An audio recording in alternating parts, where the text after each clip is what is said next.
आज बुक जो मैं डिस्कस करने जा रहा हूं, जिसकी मैं आपको समरी बताऊंगा, उसका नाम है rich dad poor dad, Robert T Kiyosaki. ये है वो बुक।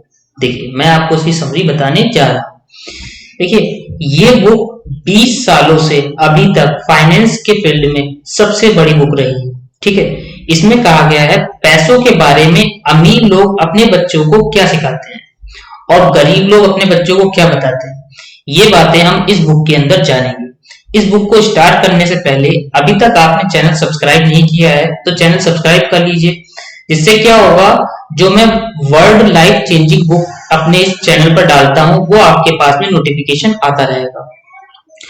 यूएस टुडे न्यूज़पेपर है ये।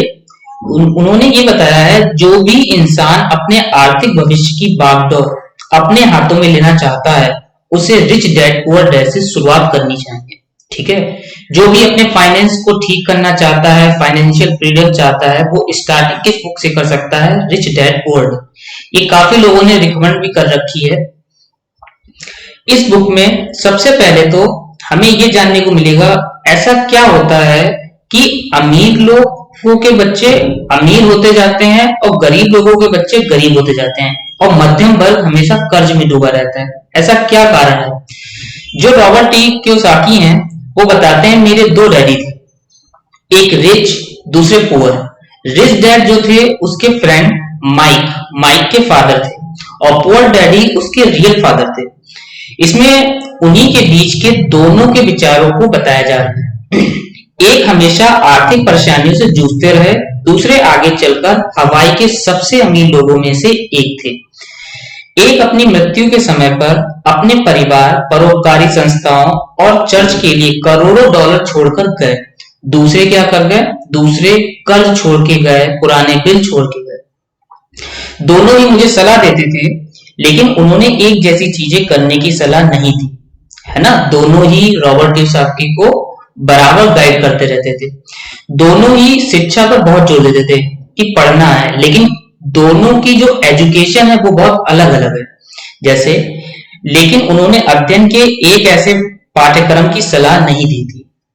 ज्यादातर क्या होता है कि स्कूल जाओ, अच्छे नंबर से पास हो, नंबर के पीछे पड़े रहते हैं। नंबर के बाद में क्या होता है कि अच्छे से कॉलेज मिल जाए, कॉलेज अच्छा मिल गया, उसमें ग्रेडिंग हो गई, ग्रेडिंग के बाद में क्या है, अच्छी जगह जॉब लग जाए। मतलब ये एक जो रेट रेस बताई है यहाँ पर, उसी में घूमते रहते हैं, है ना। तो फाइनेंशियल फ्रीडम पाना बहुत मुश्किल हो जाता है। मैं एक अच्छे बेटे की तरह उनकी बातें सुनना चाहता था। मतलब रॉबर्ट कियोसाकी कहना चाहते हैं मैं पुअर डैड की बात सुनता था और रिच डैड की भी। तो दिक्कत ये थी कि दोनों के बात तो अलग अलग थी, है ना। कोई कहता था कि मैं अमीर बन सकता हूँ, दूसरा कहता था अमीरी हमारे लिए नहीं है ना। मैं काफी समय तक सोचता रहता था उनमें से किसने क्या कहा और क्यों कहा। रॉबर्ट कियोसाकी प्रॉपर इस पर ध्यान देते थे, रात में उन दोनों की बातों को सोचते रहते थे। अमीर लोग ज्यादा अमीर बनते हैं और गरीब ज्यादा गरीब तथा मध्य वर्ग कर्ज में डूबा रहता है। इसका एक कारण यह है कि पैसे का विषय स्कूल में नहीं पढ़ाया जाता। आप बताइए, अगर कोई स्कूल में है, वो ये वीडियो देख रहा है, तो आप बताइए पैसों के बारे में, फाइनेंस के बारे में स्कूल में पढ़ाया जाता है? नहीं। स्कूल में क्या पढ़ाया जाता है? जो हो चुका है। ब्रिटिश के टाइम पर जो जरूरत थी लोगों को, वो एजुकेशन चल रही है अभी भी। गरीब माता पिता अपने बच्चों को पैसे के बारे में क्या सिखाते हैं?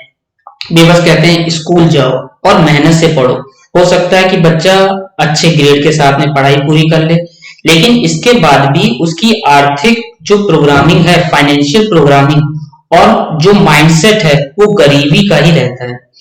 दुर्भाग्य, पैसे का जो विषय है वो स्कूलों में नहीं पढ़ाया जाता है। वहां पर क्या क्या रहता है? प्रोफेशनल और आपका एकेडमिक वहां पर पढ़ाया जाता है।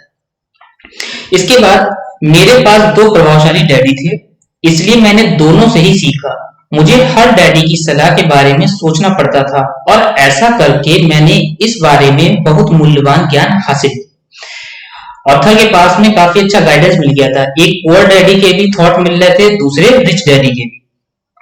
मिसाल के तौर पर एक डैडी कहते थे मैं इसे नहीं खरीद सकता, जबकि दूसरे डैडी कहते थे मैं इसे कैसे खरीद सकता हूँ। इन दोनों ही प्रश्न में अंतर है। देखिए, मैं इसे कैसे खरीद सकता हूँ, इस सेंटेंस में ये है कि आपका माइंड इस पर वर्क करेगा कि मैं इसको परचेस कैसे करूं, है ना। आप सोचने के लिए मजबूर होंगे। मेरे जल्द अमीर बनने वाले डैडी समझाते थे कि मैं इसे नहीं खरीद सकता।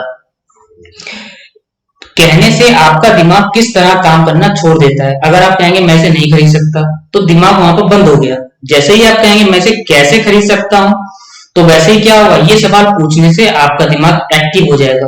तो आपका माइंड कसरत करेगा, कसरत जितना ज्यादा करेगा उतना वो ज्यादा प्रभावशाली बनता जाएगा। इसका एक लंबे टाइम के बाद रिजल्ट क्या निकला कि एक डैडी आर्थिक दृष्टि से ज्यादा शक्तिशाली बनते चले गए, जबकि दूसरे क्या थे, कमजोर होते गए। हालांकि वो प्रोफेशनल थे, है ना, लेक्चरर थे और अच्छी खासी सैलरी थी उनकी रिच डैडी के कंपेयर में। इसे इसे इस तरह समझे। देखिए एग्जाम्पल अगर यहाँ पर ये देते हैं कि एक पर्सन जिम जाता है, एक्सरसाइज करता है, तो तुरंत रिजल्ट नहीं आता है, लेकिन कुछ टाइम के बाद में उसकी फिटनेस लेवल कुछ और होती है, और जो प्रॉपर तरीके से होता है नहीं, कुछ प्रभाव ही नहीं पड़ता है, एक्सरसाइज करने से कोई इफेक्ट ही नहीं है, क्या फायदा करने से छोड़ देता है। इस टाइप से हमें अक्सर इसमें समझाते हैं। मैंने दोनों डैडियों के विरोधी नजरिए थे और इससे उनके सोचने के तरीके पर असर पड़ता था। एक डैडी सोचते थे कि अमीरों को ज्यादा टैक्स देना चाहिए, दूसरे डैडी सोचते थे अमीरों को जो टैक्स दिया जाता है, अमीर लोग जो टैक्स देते हैं वो एक सजा के रूप में है, उत्पादन करने वालों को पुरस्कार देता है। एक डैडी सलाह देते थे मेहनत से पढ़ो ताकि तुम्हें किसी अच्छी कंपनी में नौकरी मिल जाए, दूसरे डैडी कहते थे मेहनत से पढ़ो ताकि तुम्हें खरीदने के लिए कोई अच्छी कंपनी मिल जाए। राइट, कितना डिफरेंस है दोनों के थॉट में। एक डैडी कहते थे मैं इसलिए अमीर नहीं हूं क्योंकि मुझे बाल बच्चों को पालना पड़ता है, दूसरों को कहना था मुझे अमीर बनना है क्योंकि मुझे बाल बच्चों को पालना है। एक डैडी डिनर टेबल पर पैसे, कारोबार की बातें करते थे और प्रोत्साहित करते थे, जबकि दूसरे डैडी भोजन करते समय पैसों के बारे में प्रतिबंध लगा रखा था कि इस बारे में कोई बातचीत नहीं होगी। एक डैडी जहां पैसे का मामला होता था वहां कहते थे सुरक्षित खेलो, जबकि दूसरे डैडी कहते थे कि जोखिम से खेलो, है ना, जोखिम से संभलना सीखो। क्यों? क्योंकि रिस्क है तो ही इश्क है। राइट, ये जो मैंने बोला है ये कहां से लिया गया है, आप मुझे कमेंट बॉक्स में बताइएगा। एक कहते थे जहां पैसे का मामला हो वहां सुरक्षित खेलो। एक डैडी को यकीन था हमारा मकान जो है सबसे बड़ा निवेश है, हमारी सबसे बड़ी संपत्ति है। दूसरे डैडी मेरा मकान एक दायित्व है, और अगर आपका मकान आपका सबसे बड़ा निवेश है तो आप संकट में हैं। राइट, दोनों ही डैडी अपने बिल समय पर चुकाते थे, लेकिन एक अपने बिल सबसे पहले चुकाते थे, जबकि दूसरे अपने बिल बहुत ही लास्ट में चुकाते थे, जब बिल्कुल लास्ट डेट आ जाती थी।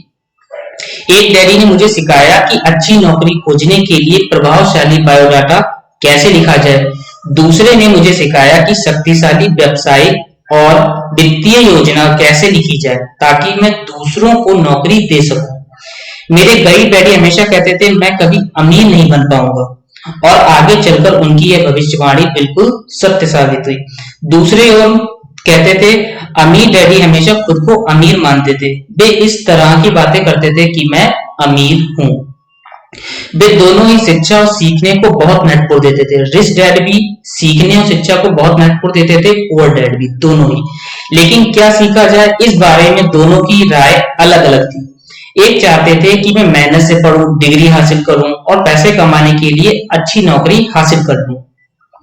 वे चाहते थे कि मैं किसी पेशे में जाने या वकील या अकाउंटेंट बनने के लिए अध्ययन करूं या किसी बिजनेस स्कूल से एमबीए कर लूं।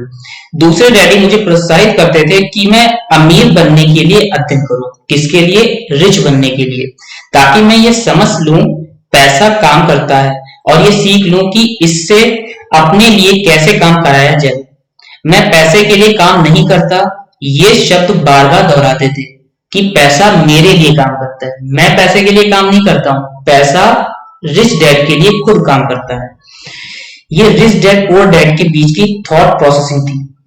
जब मेरी शिक्षा शुरू हुई थी तो जो ऑथर थे वो 9 साल के थे। मेरे अमीर डैडी ने मुझे जो सबक सिखाया वो बहुत ही सरल थे, बाकी जो बातें थी वह सिर्फ पुअर डैडी ने बताई थी। उनके सिर्फ 6 मुख्य सबक थे। अब 6 मुख्य सबक कौन कौन से हैं ये बात इसमें हम लोग जानेंगे कि वो 6 मुख्य बात कौन कौन सी इनके रिच डैड ने बताई थी। देखिए, पहला है अमीर लोग पैसे के लिए काम नहीं करते। अमीर लोग होते हैं वो पैसे के लिए काम नहीं करते, पैसा उनके लिए काम करता है। दूसरा है कि फाइनेंशियल एजुकेशन के बारे में। तीसरा है अपने खुद के काम पर ध्यान केंद्रित करना, जो आप कर रहे हैं फोकस उसी काम पर करना है। चौथा सबक है कि टैक्स के बारे में जानना और कॉर्पोरेशन की पावर क्या है, पावर ऑफ कॉर्पोरेशन। अमीर लोग पैसों का इन्वेंट करते हैं, वो अपॉर्चुनिटी को बिजनेस प्रोसेस में चेंज कर देते हैं, राइट। छठा सबक है सीखने के लिए काम करें, पैसे के लिए काम ना करें। जो सीखने के लिए काम करता है वो बराबर ग्रो करता जाएगा। क्यों? जब आप, जैसे कोई भी चीज है, जितना आप अपने प्रोडक्ट को, सर्विस को सुधारते जाओगे उतना आप ग्रो करोगे। आप पैसे के लिए काम करोगे तो प्रॉब्लम आएगी। जैसे कि बिल गेट्स क्या कहते हैं कि प्रॉपर तरीके से हमें अपने जो प्रोडक्ट है उसको इंप्रूव करते रहना चाहिए। जैसे कि उनका कहना है कि मेरे प्रोडक्ट की क्वालिटी 10 में से अभी 7 मार्क्स की है, तो वो उसको 9-10 तक पहुंचाने की कोशिश करेंगे, जिससे वो क्या करे, ग्रो करे और रिचेस्ट पर्सन दुनिया के बने, राइट। ये थी रिच डैड पुअर डैड की समरी जो मैंने आपको बताई है, और जो 6 रहस्य बताए थे रिच डैड ने, रॉबर्ट कियोसाकी ऑथर ने जो लिखे हैं, वो मैंने आपको डिस्कस की। इस बुक को अगर आपको डीप में पढ़ना है तो इस बुक को आप परचेस करके आप इसको पढ़िए, काफी आपके थॉट प्रोसेस में चेंजेस आएंगे। Thanks for watching. और अभी तक आपने वीडियो लाइक नहीं किया है तो आप लाइक भी कर लीजिए, सब्सक्राइब नहीं किया सब्सक्राइब कर लीजिए। आपको लगता है कि ये शेयर करना चाहिए तो बिल्कुल आप शेयर करिए। Thanks for watching.